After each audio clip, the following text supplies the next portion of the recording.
filmăm din nou la Crama Diaconu. Astăzi, la data de 28 iunie, noi vrem să vă demonstrăm cum am făcut noi realtoirea unei specii de, adică forme hibride de struguri care avem la noi în plantație. Adică am făcut realtoirea nu de ce că el este un sort rău, pur și simplu avem de acum multe sorturi noi aduse și nu avem unele plantate de acum. Deci am să vă arăt cum am făcut noi realtoirea și pe urmă să vă arăt rezultatul la realtoire. Aici avem un butuc care a fost realtoit, dar nu s-a prins. Se vede, aici este un ochi slăbuț, nu avem încredere în trânsul, cu toate că cele, iată este, ia uitați în partea asta. Îl vedeți? Este un ochi viu. Atunci am să arăt cu totul la alt butuc și să vedem cum să... Dar în schimb, fiindcă ne-am oprit la acest butuc care m-am gândit să-l realtoiesc, vă arăt unele probleme care sunt la butucii realtoiți. Vedeți la acest butuc, unde au apărut de acum ochiuri dormitori. Uitați-vă aici, uitați-vă acolo, uitați-vă acolo. Să știți că asta e una din probleme care noi nu trebuie să uităm după ce facem realtoirea.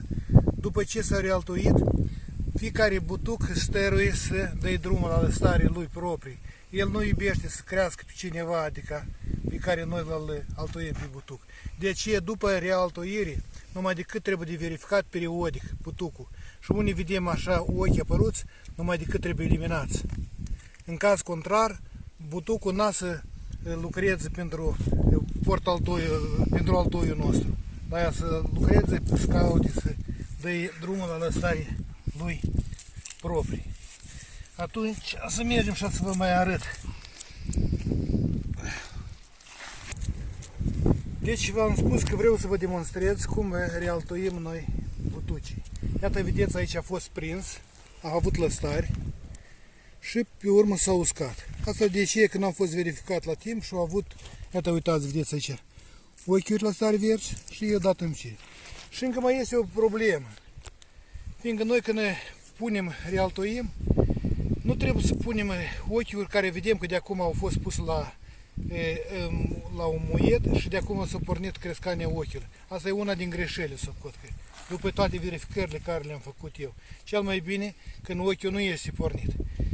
Fiindcă el atunci, încetișor, când s-a început calul să preluca și de acum se prinde, el atunci începe să lucreze ochiul. Aici au avut umiditate și putere care au fost în altoi și el a lucrat cât a avut a lui putere. După aceea el nu mai a fost hrănit și el a murit. Acum să-l realtoim din nou și totodată am să vă arăt cum am făcut noi toate realtoirile. Iată, luăm așa cu farcile, asta îmi permite să-l tăiem, fiindcă butucul nu este gros. Iată, așa facem tăitură. Curățăm numai decât coarja bătrână, care este de mai mulți ani, fiindcă să îmi permite când o bandaja cu lenta să prindă bine pe tulpină, adică pe lemn, să nu permită să pătrundă aer. Iată, cam în așa mod facem, scoatem tot ce uscat. Așa. Așa. Pe urmă, aici unde am făcut tăitura, vedeți care buțele astea, marginile astea. Eu socot că trebuie șerpuță de tăiat și de îndreptat. Iată aici, dacă ne uităm, noi așa. Și cum alegem? Uitați încoace. Deoarece rândurile, sârma merge, ca să nu punem, că să aibă un oi, când să punem altoiul, să crească unul într-o parte în alta, ne stărim tot timpul să-i punem în direcția crescanii sârmii. Când crește la stare, să-i putem deodată fixa la sârmă. După ce am făcut noi toate chestiile astea, după cum vedeți, o lecuță am îndreptat, ca să n-aibă buzele astea, noi luăm și facem, uitați în așa fel, de ca să vă arăt din partea asta. Deci cu cuțitul facem o tăitură, pe urmă facem o mișcare. Iată așa, ca să desprindă coarja. Ia uitați, vedeți? Cum cum s-a desprins coaja. Fiindcă noi să introducem metoda asta să fie cu introducerea altoiului sub coarjă. Și am să vă lămuresc pe urmă și de ce. Iată, uitați, în așa metodă, vedeți, și facem o mișcare încolo, încoace. Iată, vedeți cum s-a desprins. Coaja s-a desprins. Acum luăm altoiul. Iată, aici avem, el a fost la păstrare în beci, de acum a început să crească. Eu socot că acesta de acum nu este bun. El e prea tare crescut. Am să luăm, iată, unul ca G să pornește.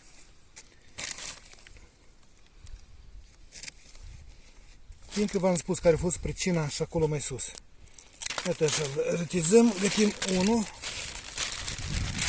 Noi luăm, așa, să vedem unul. Iată, așa, a doilea. Vedeți, eu am parafinat din timp când au fost puși la păstrare de acum. Ca nu acum să îmblăm noi, adică când au fost ei puși la păstrare în beci, au fost umidificați, parafinați și puși la păstrare.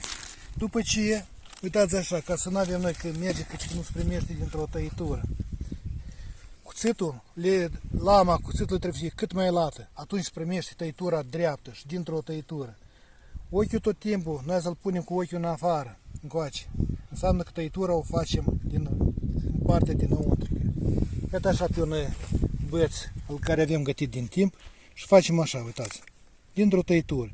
Dacă vrem să-l facem mai lung, noi facem și dintr-a doilea tăitură, nu-i probleme. Iată în așa mod. După ce am vă uitați cum să fac cu tăitura, înseamnă că luăm cuțitul, curățim tot parafina și aici marginea, asta ea, o curățim de coarjă, vedeți? Până să ajungă la verde, să vadă verde. Iată în așa mod, vedeți cum se vedea verde. Ia uite la soare, aici la soare. Ia uitați, am ajuns la verde. Și nu mai trebuie să, adică să punem în apă, în ceva. Deodată l-am curățit și momental îl introducem ca să nu se usuce sub coarjă. Iată în așa mod. Uitați, până la tăitură, uitați într-o parte și în alta. Cum s-a primit. Luăm al doilea.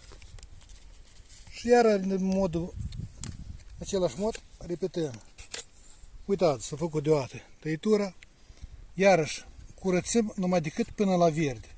De ce curățim până la verde? Fiindcă calosul când se formează de acolo, să facă legătură cu marginea asta verde. Vedeți? Iată aici se formează calosul și se formează aici se prinde.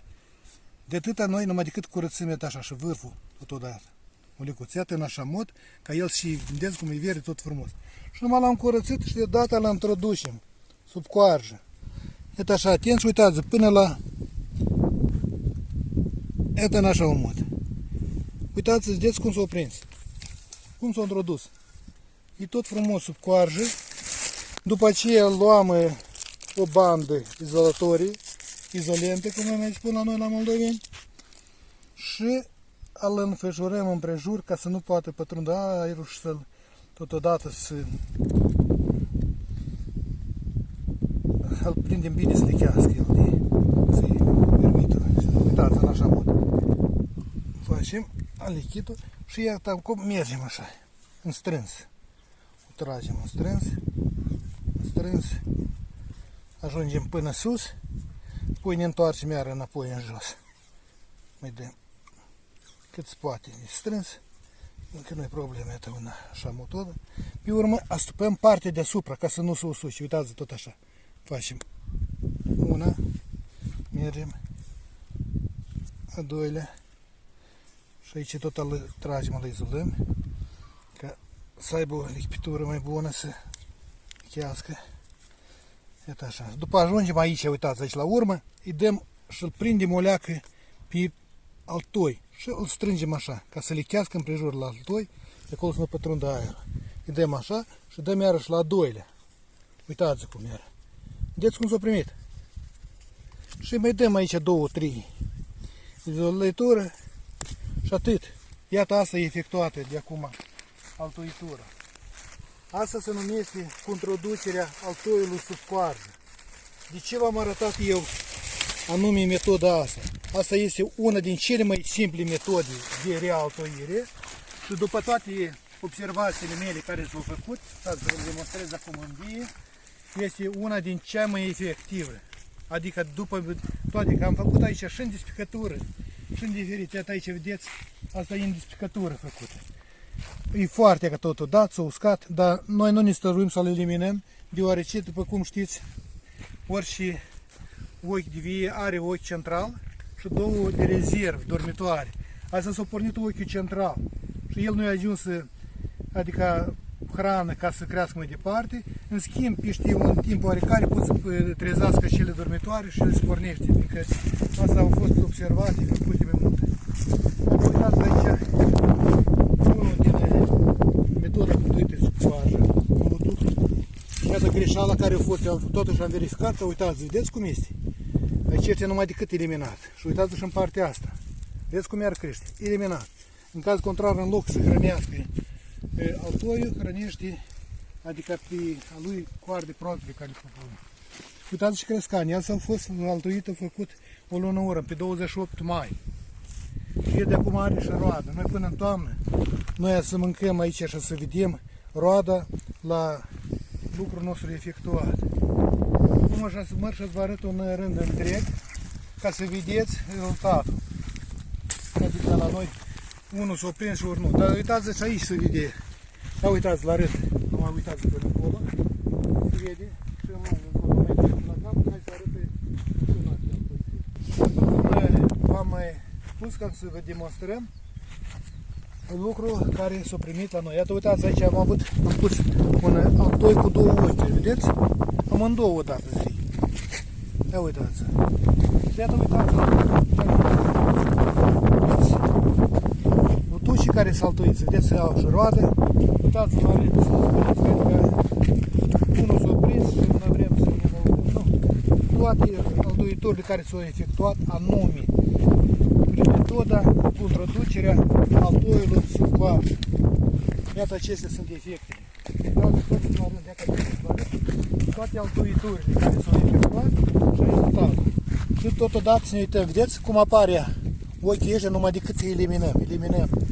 Dar pe urmă e numai să facă probleme.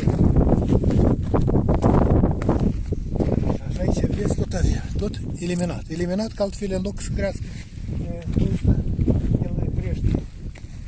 El hrănește.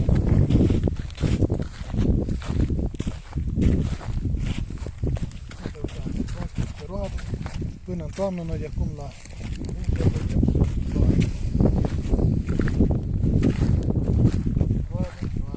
roade.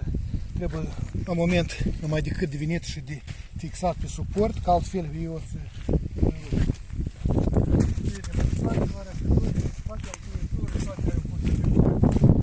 practic avem prindere la 99%.